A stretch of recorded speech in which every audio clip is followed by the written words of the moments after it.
So with Trailblazer League starting in just 3 days, it seems like most people have a pretty good idea which three regions they're going to wind up unlocking, including what are the benefits and what are the drawbacks of each of those regions, and specifically making sure the three regions that they have provide a good surround of all of the needs that they'll have to be able to progress in the game mode. However, I wanted to take a chance to look at the two starting regions we get, Mislin, the starting region, and Karamja, the free unlock, to see what is the content there that might provide kind of an unexpected benefit or might go overlooked because people just don't know about it.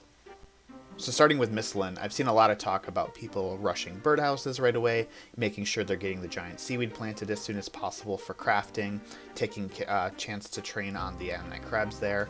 However, I haven't seen a lot of people talk about the underwater activities that are available. Specifically, I'm thinking about the thieving/agility method and drift net fishing.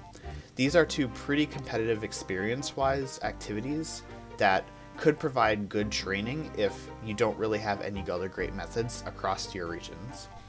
I feel like some people might be overlooking these methods because they'll require additional unlocks to really be efficient in. Namely, you'll need to do the Skippy and the Mogres subquest, which doesn't really have any other benefits than this method. Or for drift net fishing, you'll have to create your own drift nets, which will require farming jute. However, I think if the time is taken ahead of time to plan this out and unlock these methods, they could be extremely viable for the relevant skills. So one of the main upgrades that people are going to be looking to get as soon as possible are going to be a rune pickaxe and a rune axe.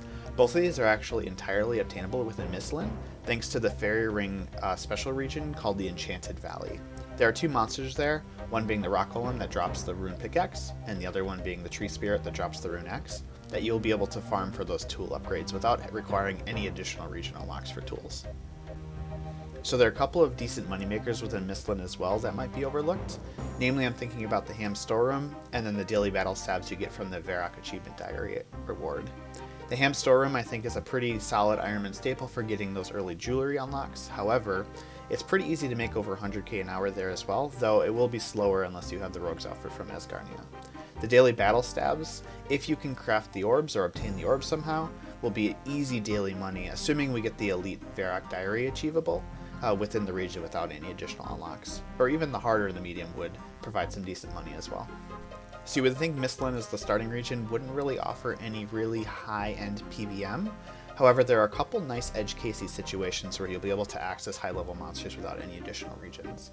Namely, I'm thinking about the Evil Chicken's Lair, which is accessible from Xanaris using a raw chicken, and then also the Abyssal Plane, which you can also access via fairy rings directly.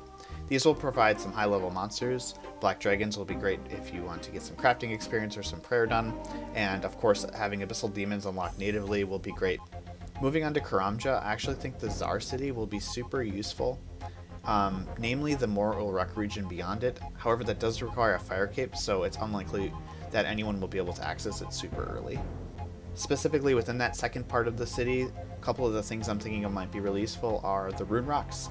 It'll be great to know that everyone will basically have a rune rock unlocked from the beginning, so no need to prioritize that in any way. Also the obsidian armor that you can obtain from the high level monsters there.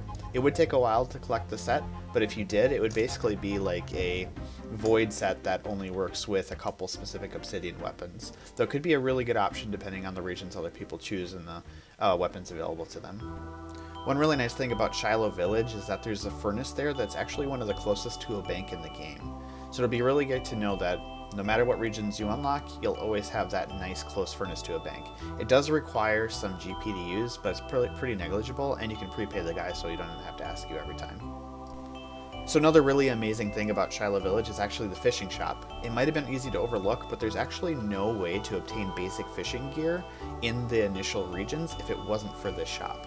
Another really great thing about Karamja is the fact that we're going to have teak and mahogany trees unlocked by default, so construction shouldn't be blocked. Of course, we have the sawmill in Mislin as well.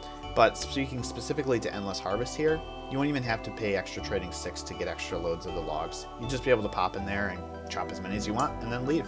It'll be great. So the last thing I want to mention is the Karamja Agility Arena.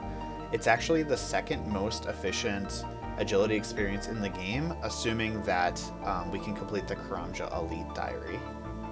So that sums up the things that I thought might be a little overlooked or underutilized in the league, specifically because we get them for free. There's no decision to be made and you don't have to trade off anything else for them.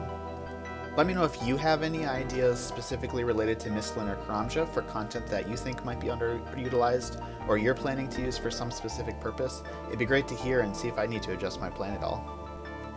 And of course, thank you so much for watching, and best of luck in the League.